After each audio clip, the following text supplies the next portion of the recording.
Bonjour à tous! Aujourd'hui, nous allons parler droit communautaire et plus particulièrement des actes de droit dérivés à ne pas confondre avec les actes de droit primaire qui font l'objet d'une autre vidéo. Alors, le droit dérivé, il est composé des actes adoptés par les institutions européennes dans l'exercice de leurs compétences prévues par les différents traités. Pour plus de précision, il faut ensuite se référer à l'article 288 du traité sur le fonctionnement de l'Union européenne de 1957, ex-traité de Rome, qui dispose que, pour exercer les compétences de l'Union, les institutions adoptent des règlements, des directives, des décisions, des recommandations et des avis.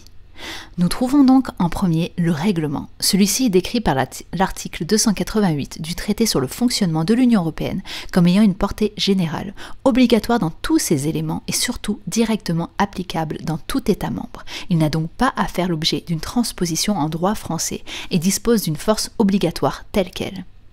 En second lieu, on retrouve la directive, qui est décrite par ce même article comme liant tout État membre destinataire quant aux résultats à atteindre, tout en laissant aux instances nationales la compétence quant à la forme et les moyens.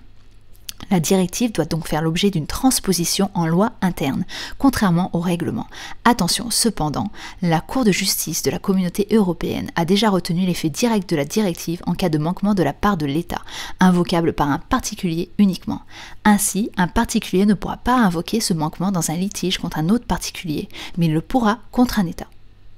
En troisième, on retrouve la décision, qui est un acte obligatoire dans tous ses éléments, comme le dispose l'article 288 du traité sur le fonctionnement de l'Union européenne. Elle est obligatoire uniquement pour les destinataires qu'elle désigne. Ces destinataires peuvent être un État membre, un particulier ou encore une entreprise. Cet article n'est pas très bavard en ce qui concerne la dernière catégorie d'actes dérivés, puisqu'il dispose uniquement que les recommandations et les avis ne lient pas. Ils portent ainsi bien leur nom. L'avis correspond donc à l'expression de l'opinion de son émetteur, alors que la recommandation est une invitation à suivre une certaine ligne de conduite. Ces actes ne peuvent pas faire l'objet d'un recours juridictionnel, car en effet, ils ne lient pas. Voilà, j'espère que cette vidéo vous aura été utile. Je vous invite à vous abonner et à liker cette vidéo pour plus de contenu sur le droit et la fac de droit en général. Bonne journée et bon partiel!